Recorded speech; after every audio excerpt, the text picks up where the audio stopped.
At nagluluto na ako ngayon ng sticky rice. Half cook lang ito. So, gagawa ako ng latik. Nag-keep mixing para hindi siya mag-overflow.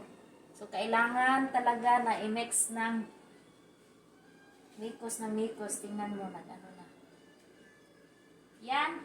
Tapos, ilalagay ko dito ang rice mamaya pag latik na ito.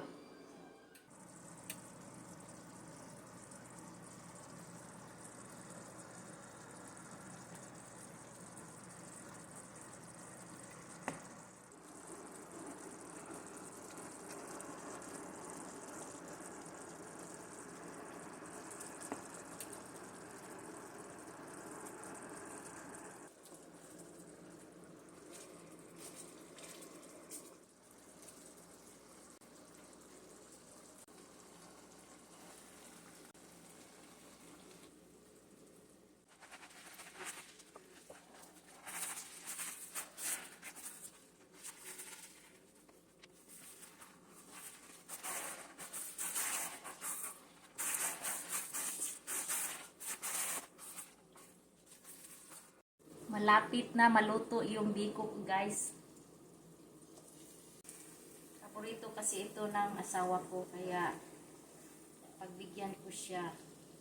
Yung mga ingredients ko dito, 3 and 1/2 cup of sweet rice, 2 cans of coconut milk, 1 can of coconut cream, 2 cups of dark brown sugar, 2 teaspoons of salt, 1 squirt of ginger, and 1 tablespoon of vanilla.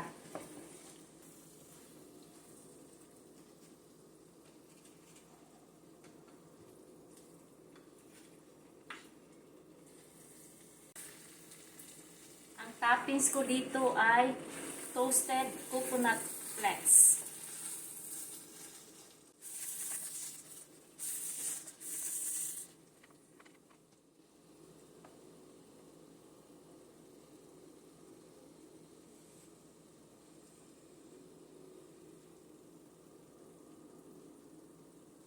Ang sarap.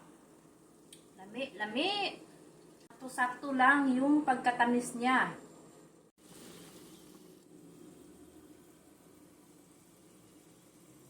Yan lang ang gagawin ninyo, guys, pag nandito kayo sa US, tapos namimiss ninyo ang biko.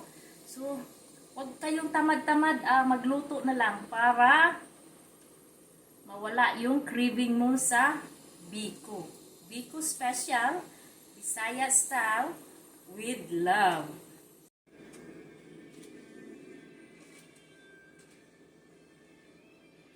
Sarap-sarap! Ay kabaw!